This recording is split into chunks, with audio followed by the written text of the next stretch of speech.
دوای ئەوەی گەیشتمە تاقتاق لە تاقتاق ئەم پردە هەیە کە پردێکی زۆر کۆنا لە ساڵی 1954 لەلایەن ئەڵمانیا بەردی بناغی دانرا و لە 1958 دەستکرا بە دروستکردنی واتە دوای 4 ساڵ.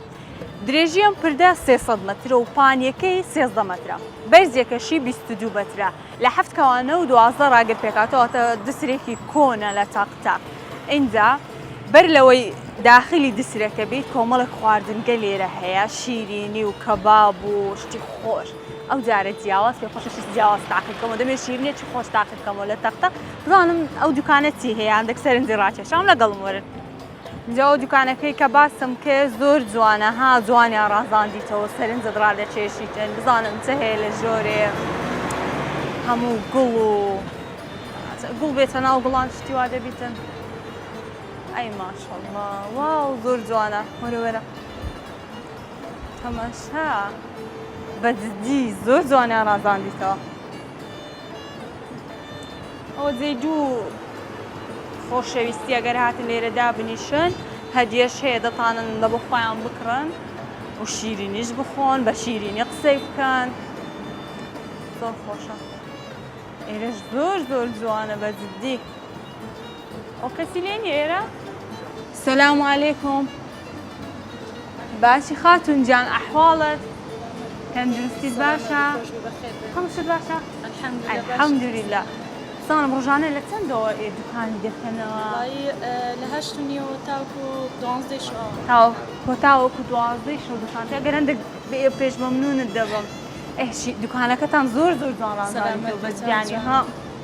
لەولاش باسم کرد گوتم دوو کوردستان دانایە خۆی دوو خۆشەویست بێن دابنیشن. هەیە دێن دابنیشن؟ ئاشکرای ئەمە حەقەتیە. بزانم چ شیرینیەک لێرە زۆر دەفرۆشێ هەموو شتێکتان هەیە؟ بەڵێ زیاتر شیرینەکان وەستاکەشمان کوردی ڕۆژهەڵاتە شیرینەکان زیاتر ئێرانی قەنادیە مەشەدیە نەرگەلیە پاقلاوەیە کێکی بە کرێمە ئایسکرێمی لێە شەربەتی فرێشە. ئەمجێتخوا بە ئەمن دابنیشم ساردم لە بۆ بینە دەست خۆش ستان زۆر زۆر خۆشەوم لە بۆ بینە ئایسکرێم ئەیدێڵە ئایسکرێمە چ خۆشم لە بینە دەست خۆش بێ بە ئەمش بچم لەو جێ جوانەی بە تاقتێنە دابنیش قەینە نانە تەمەشا و گۆزە جوانانشیان دانەیە دیمەنێکی زۆر زۆر جوانە بەڕاستی.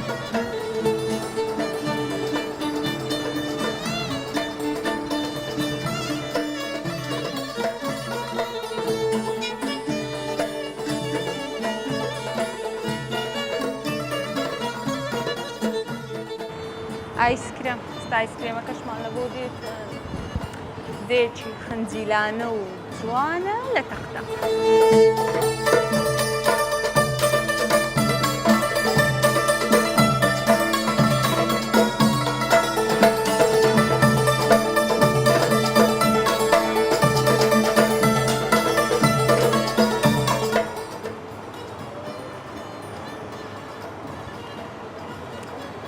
ئەوە مۆتەکەشیان لە بۆ مینە بەزدیە و گەرمایە ئەو گەرمایە شتە ساردانەی دەوێتن وەنیە ئای دەستەکان خۆش بیتن دەست ئاساییان دەگرە لاکدانیشی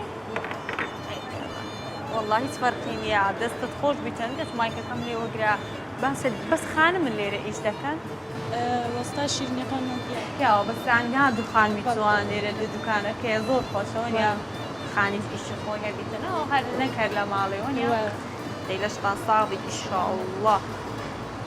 باشم گوتم مۆتە گوت ئایس فەرقی چێ مۆتە و ئایسکرێم؟ ئینگلیسی کچێ بە کوورجەکەی خۆمان بە هەولێری مۆتە و تەواو. باشە بە پرسیارێک لێکم دەزانێت خەرچی تەختە بە گشتی بە چێوە خەریتە؟ زیاتر کشت و کاڵیشی کشت و کاڵەکان تەختە بە عامش ماسی زیاتر ئیشی کشت و کاڵەکەن خەڵکی تەختە حوزی ماسی هەیە ینی تەختە بە ماسی زۆر بەناوبانگە بە هەنجیر ماسی. باشە ئەوە میوە مەسەلان گوت کشت و کاڵ کشت و کاڵێک زۆر دەکرێت هەنجیر لێرە زیاترانی تەختە بە هەنجیر زیاتر بەناوبانگە. زۆر باش ینی هەنجیر تەختەی بەناوبانگە بەزەم هەر ماسیەکەم جێ لێ بووە ماسی هەیە هەنجیر هەیە قەیسیان هەیە. ئێستا فەسلی قەیسیە زۆر پێم خۆشەوە دەچمە جێیەکیان فەسلی ئەو شتەی بیتنە بخۆڵم تاقیب بکەمەوە بیخۆڵ وەڵە زۆر خۆشە. فراولێ نیە؟